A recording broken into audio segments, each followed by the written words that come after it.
The Los Angeles Chargers scored just 23 points last night, but we'll tell you why we are all in on this Chargers offense next.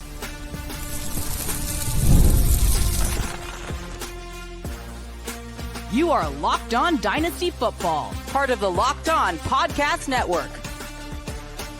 Your team every day. Here are your hosts, Marcus Mosher and Kate Madjuk.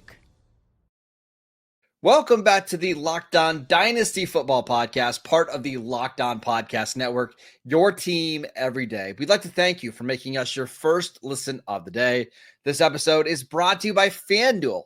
You can start the season with a big return on FanDuel. New customers can place a $5 bet, and you'll get started with $150 in bonus bets if you win your first $5 bet. Just visit FanDuel.com to get started.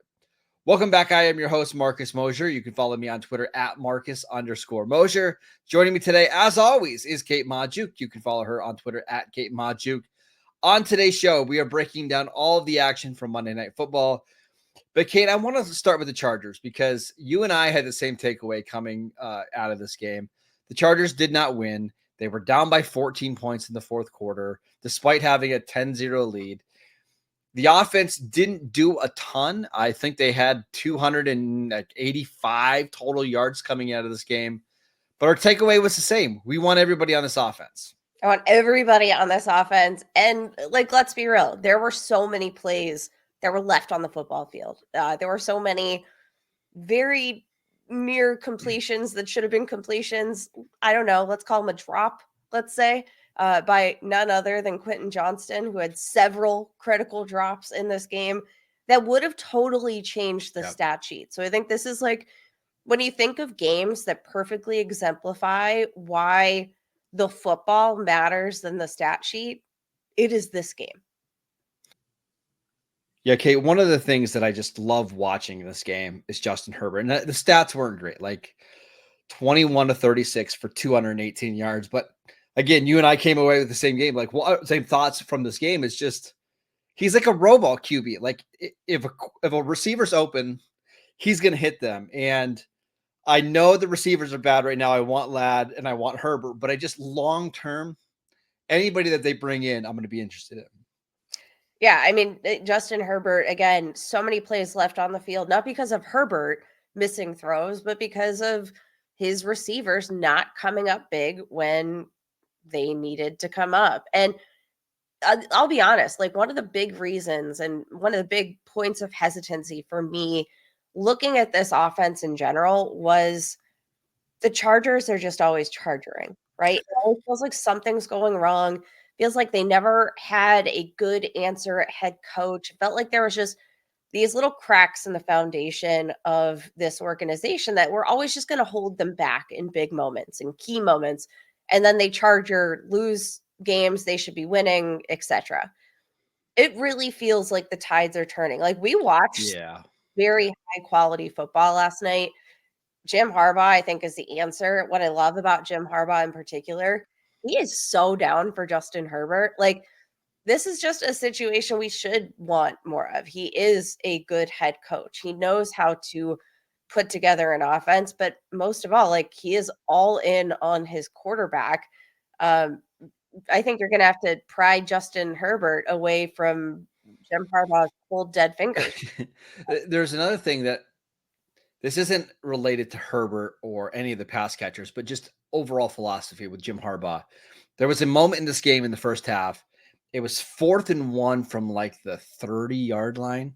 And if you're watching the Manning cast, Bill Belichick was on there and it's oh, you have to kick the field goal here. You have to kick the field goal and go up 10. And Jim Harbaugh didn't even think twice about it. He went for it on 4th down, got the conversion, and they continued to move the ball down the field. It's those little decisions that I love about Harbaugh. It's that he's going to be aggressive. He's not one of these old school coaches that's going to settle for the points and do the conservative thing to prolong the game. He wants to win. And it does feel like the tide is changing out in LA. And if I want to be in on this offense, and with Justin Herbert and Jim Harbaugh paired together for the foreseeable future, I want as many of these pieces as possible.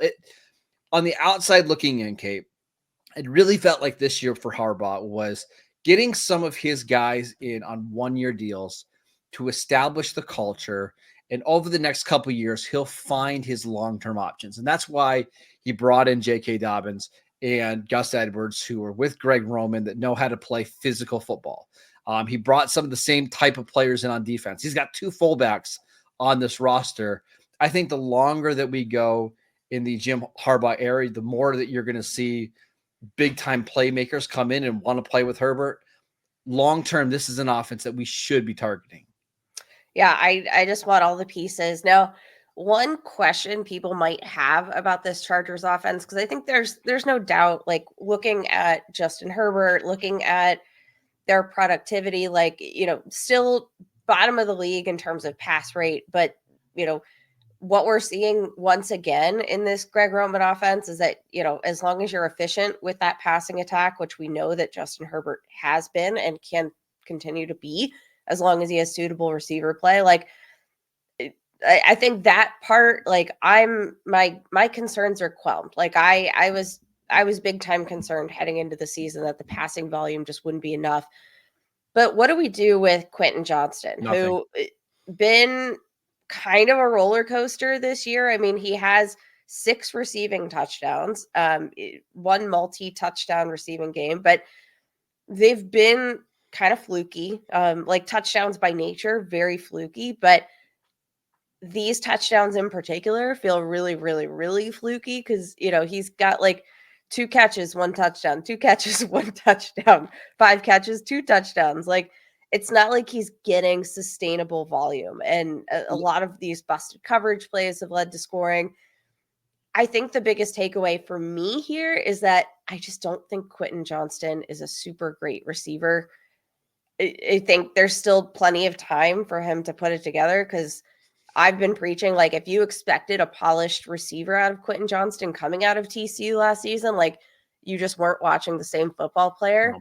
No. But I don't think he's great in this outside receiver role. I know he's 6'3", 215 pounds. Like, the size makes you want to put him on the outside, but I just want to see him in a power slot role. And I think he might actually return some value. It's just a matter of, like, are they ever going to use him that way? Let me phrase it like this. Do you think there's a chance that Quentin Johnston isn't on this roster in 2025? Either like a trade or I don't see them releasing him, but like flipping him for a day 3 pick just because they know he's not a long-term option here anyways. I think the question is probably like, do you see him as a better option than Josh Palmer? No. I think from a football standpoint, probably not. Josh Palmer comes down with a lot of those big catches. Like, I mean, I don't know that they have a ton of incentive just to move on for the sake of moving on, unless they feel like they're adding something to their organization. I just don't think, like, I don't think here's my expectation. Right, I think he is either like the 4th receiver on this roster in 2025, or he's on a different team. And if he's on a different team, I have no interest on him, because there's the chance that he ends up with a quarterback as good as Justin Herbert is pretty small. So I'm out on him, but I am all in on Ladd McConkey, who has had at least 5 catches in 5 of his last 6 games. He's gone over 50 receiving yards in 5 straight games. Ladd's the real deal, Kate. I'm all in. Yeah. We knew we loved his route running coming out of Georgia. We knew we loved him just like as a football player. Like, he's a tough dude, had some issues with injury, which has translated here in this portion of the season so far. But like, he doesn't look like a rookie. He looks, other than the fact that, like, when you get a glimpse inside of his helmet, he looks like a 14-year-old boy. He does. He does. He just looks like a boy out there among men playing football, but he plays football like a grown man. All right, let's talk about the Baltimore Ravens and Zay Flowers' value next. This episode is brought to you by Skylight. Do you struggle to find the perfect gift during the holidays? Maybe gift giving isn't your love language, or you just overthink it and wind up buying something that you're disappointed with, or maybe even nothing at all.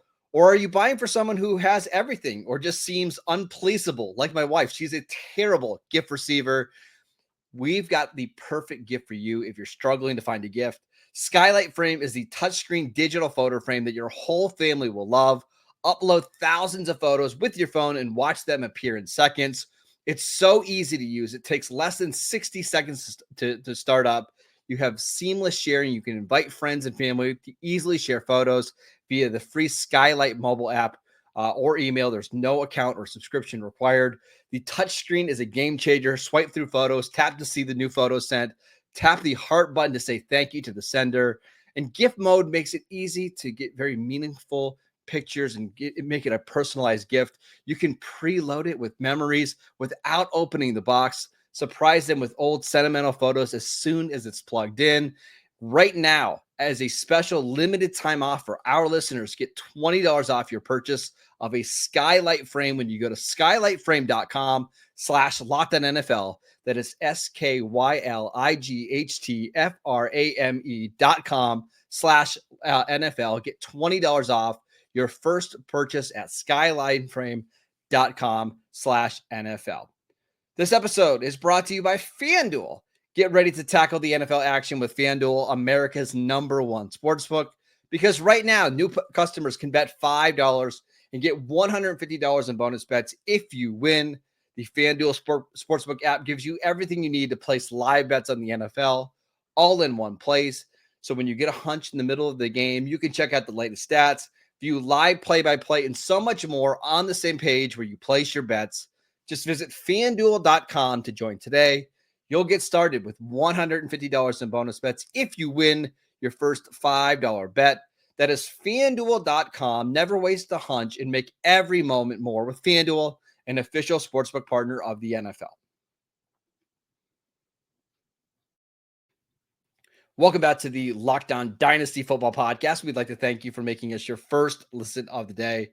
Okay, let's talk about the Baltimore Ravens. It was a very Baltimore Ravens game on offense is the best way for me to describe it. Derrick Henry had 140 rushing yards, no touchdown, had one taken off the board. Justice Hill actually got into the end zone, 4 for 55 and a touchdown. Lamar Jackson, 2 passing touchdowns and a rushing touchdown. I want to talk about Zay Flowers, who had another quiet game, 5 for 62, no touchdowns. He's been held under 63 yards in each of the last 3 games. Does have 1 touchdown in that stretch. How are you valuing Zay Flowers moving forward? I think he's a wide receiver too, with weekly wide receiver 1 upside tied to an MVP quarterback. Like, I think you have to take the good and the bad. It's not as though you watched this game and you thought, man, Zay Flowers just had a brutal game. It wasn't like a Quentin Johnston outing for him. This was still a good game for him. And even when he is not the focal point of the game plan, he is still generally playing pretty well. So I think that's the takeaway here, is that I don't think you can ever have expectations that he is going to be a weekly top 12 wide receiver. But I think that, any given week, if you are slating him into your lineup, you have some pretty high upside there in what is one of the league's best offenses. It's just maybe not going to be the smoothest ride. So, like, let's say you have a lineup full of volatile assets, some boom bust figures. Like, maybe Zay Flowers isn't going to be the ride for you. Maybe you need somebody with just a more consistent floor, probably like a Ladd McConkey, honestly. Like, maybe that's a player you would value a little bit more as somebody just to give you a safe floor with additional upside, like. It's hard because where do you think Flowers ranks right now in the NFL in receiving yards across all players?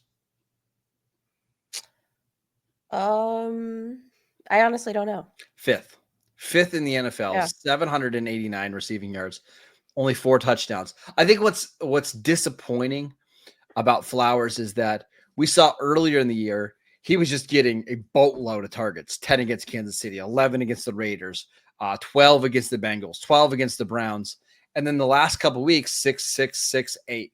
Like, we're just not seeing him being used as a quote unquote true wide receiver 1. I mean, he's still getting volume, but he's not getting the same volume that we saw earlier in the year.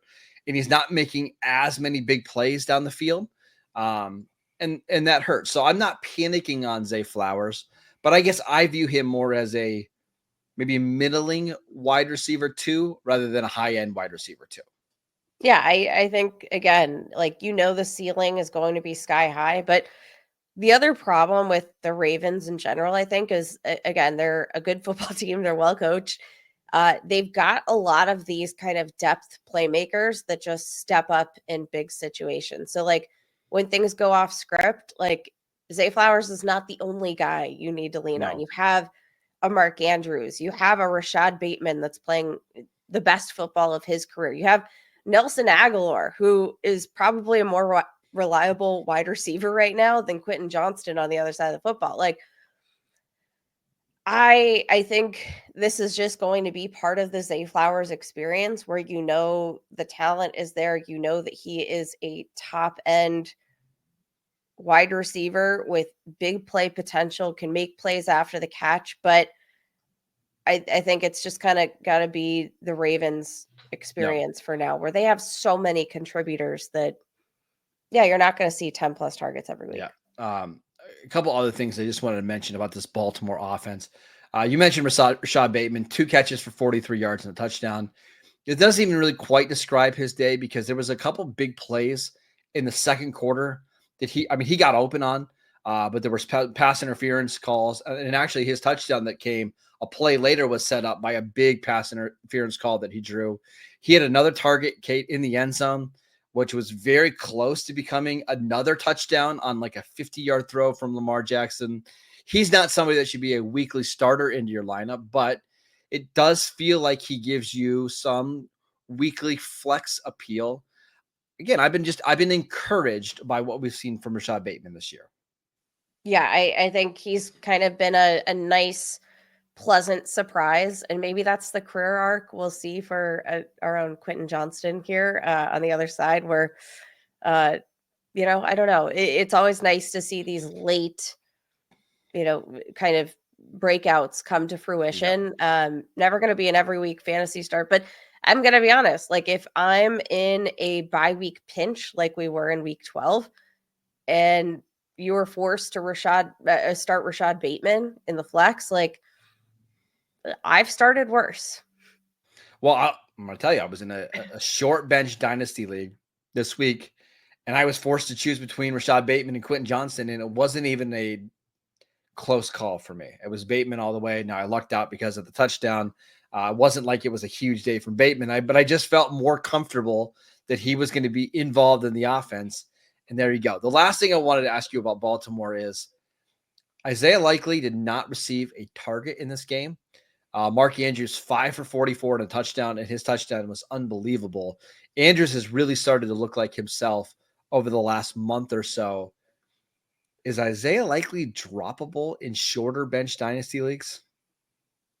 I don't think so, because I think he's just got such high upside. Like, this is one of those situations where I'd prefer to have a stash, much like you would, have an insurance policy on your RB1. Like, you're the Christian McCaffrey manager, you want to roster Jordan Mason, just given the circumstances. Like, Mark Andrews, he's aging. He's not getting any younger. He's had some injuries as of He late. looks good, though. That's the only thing. He looks great. And I'm not saying he is injured, but I'm saying, like, if Mark Andrews is out of the lineup, is Isaiah Likely an every week must start at the tight end position if you don't have a Trey McBride? Yes. Okay. So that is my tiebreaker there. If he is a must start, like, and that becomes a no questions asked kind of answer. Like, it's not, as though we're talking about, Brock Bowers. If Brock Bowers goes down, I still don't know that I want, like, Michael Mayer, right? Like, I'd be like, well, yeah, maybe if I had a good matchup there. But for Isaiah Likely, there is no question. If Mark Andrews is not in the lineup, I am starting Isaiah Likely unless I have a Trey McBride, etc. I just think he's worth too much. Okay. I can see, but every roster situation is totally, it's every team is different. As we get closer and closer to the fantasy playoffs and the dynasty playoffs, having those guys that can be league winners are more important, but your depth just doesn't matter as much, right? So are you really holding Isaiah Likely with a chance that Mark Andrews is going to get hurt? The Ravens have a bye week coming up, I believe, in week 14. So Andrews is going to be healthy for week 13. You're not going to have Likely available for week 14. Is week 15, 16, 17, if you need help at running back or wide receiver enough to keep him on your roster? I don't know. You're right, though. It This is a depends on your team. circumstance where I'm gonna leverage this into a trade because I don't think he belongs on waiver wires. Like if you need a depth piece at running back, etc. This is where I go to a team that doesn't have an answer at tight end, who's not competing, and I say, look, there's no doubt about who the future is at the tight end position for the Baltimore Ravens right now.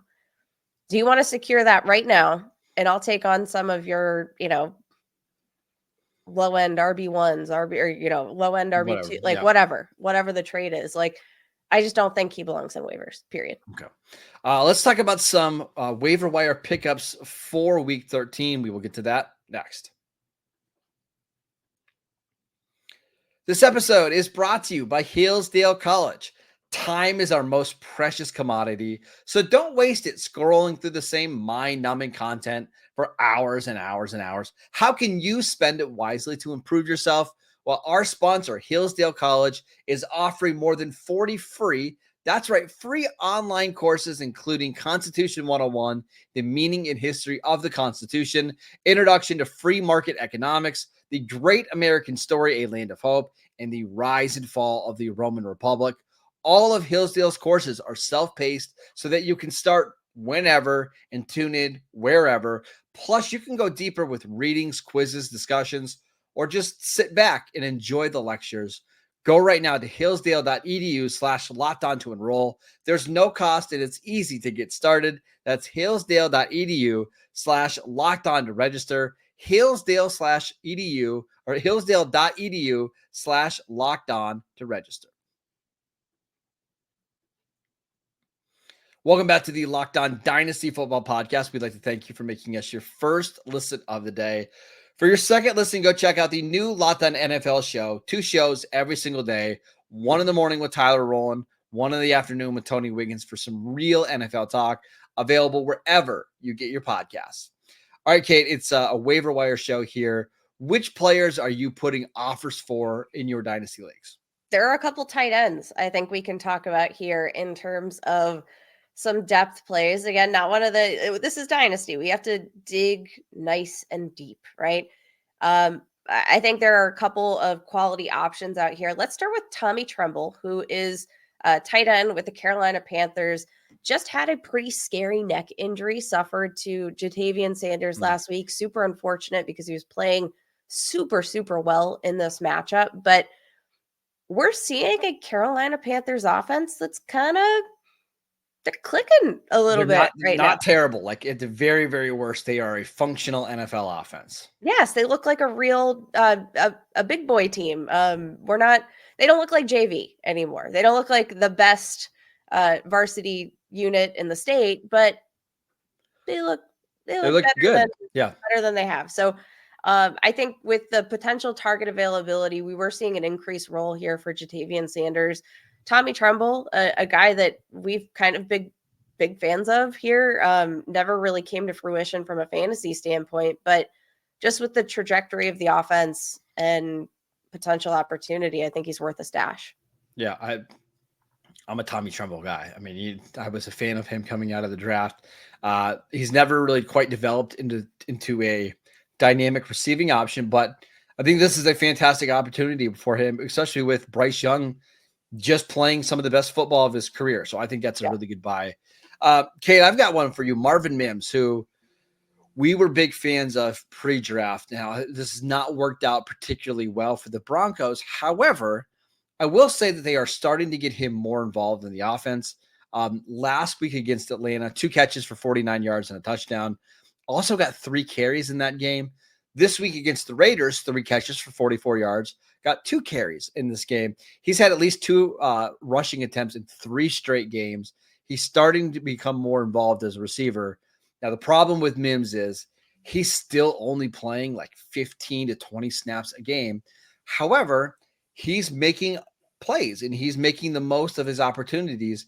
If you want to put a guy on the end of your dynasty roster just to stash on an offense, Kate, that I think is really starting to improve, I wouldn't be surprised if Marvin Mims is one of these guys, week 15, week 16, week 17, that ends up becoming a nice little flex play in your dynasty leagues.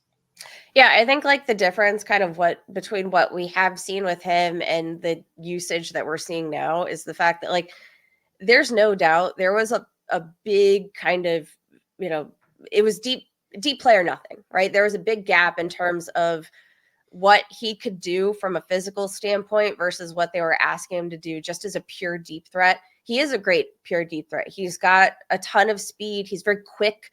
But also setting him up with, almost half of his targets being 20 plus yards down the field. That's not necessarily making the best use of what he can do once he has the ball in his hands. So I think what we're seeing is more generated touches for Marvin Mims in a way that like, we're just going to get the ball into your hands and we want to see what you could do with it after. And we're not going to set you up with, what could end up being a 50-50 ball down the field. Yep. Like I love to see that usage.